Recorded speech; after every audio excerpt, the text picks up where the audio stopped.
My name is Jem. Welcome to / welcome back to my channel. So I have filmed this video like 6 times and every time I go to edit it, I fucking hate it. I don't know what it is, but something about the video, I never like the production of it. So 7th time lucky. If this video doesn't work, then none of them will. But I've been seeing heaps of these videos everywhere of like my 2018 TBR or my most anticipated reads, and I don't really anticipate books, I just kind of buy them if I see them kind of situation. I don't like wait for books, but I do really need to get my act together in terms of my TBR. So these are the 6 books that I plan on reading this year, but I really hate schedules, so we'll see. The first one is one that I've already started because one of my 2018 reading goals was to read V.E. Schwab's entire catalogue. So I have started with A Darker Shade of Magic. I already have the sequel to this. I know the 3rd one's out. I believe this is just a trilogy. I also own this Savage Song, but this is the one I have started with, and so far, so good. Goodreads is telling me I'm 1/5 of the way through. I'm 75 pages in. It is about this guy called Kel, and he is one of the last travellers in this world of magic. So basically there are these layers of the same place. There's White London, Black London, oh no, there's not Black London, Black London's gone, but there's White London, Red London and Black London, and you can't travel freely between them, but Kel can. So he's kind of been smuggling trinkets in between these worlds, and I believe that catches up to him because that's very illegal and very dangerous. So yeah, I've heard literally nothing but rave reviews about this. So far, I really like Kel. I don't like Rye, and Lila I don't like either. She straight up murdered somebody. Like, the first inkling that we get of her is that she's a thief, and now she's a murderer. But yeah, I mean, so far so good. I really love the world. Like, I love that idea.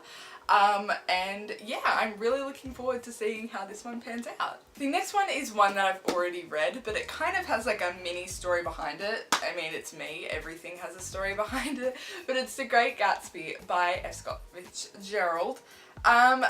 Firstly, this cover, beautiful, good job Elma, but this is an Elma Classics. But I read this literally years ago. I read this before I read my first Hemingway book, which is saying something.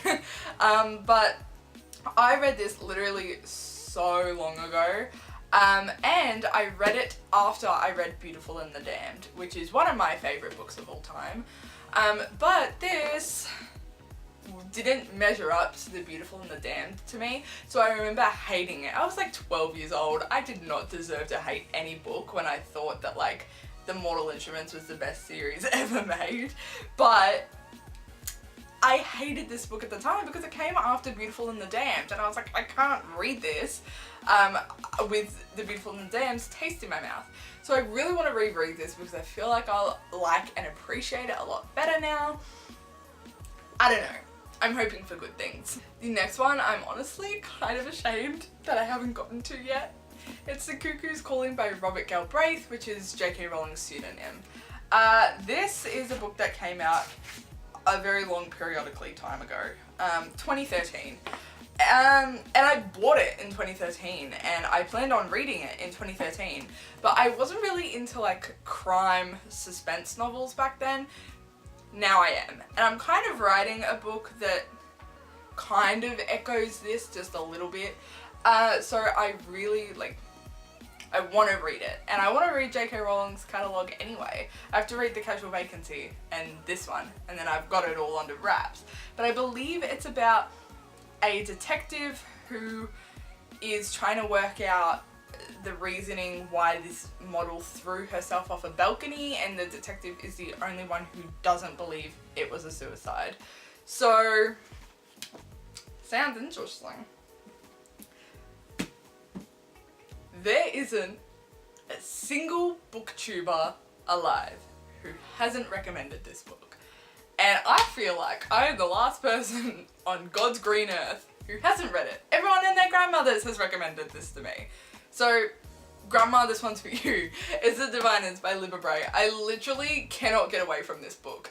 It is everywhere. Left, right and center, no matter where I pan, this book is there. I bought this so long ago. The price tag is still on it.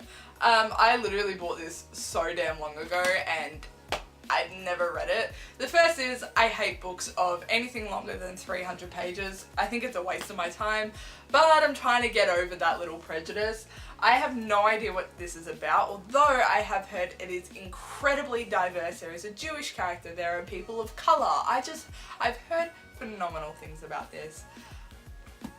I just hate books of this size. I don't even know what it's about. I know it's something to do with magic. I remember reading the first few pages and being like, is this the one where it's told through the perspective of the wind? Like, I have a receipt in here, so I must have started reading 10 pages of it, but I remembered nothing. The next one is, again, a tie-in to one of my 2018 goals. It is To Kill a Mockingbird by Harper Lee. I honestly feel ashamed that I have not read this before.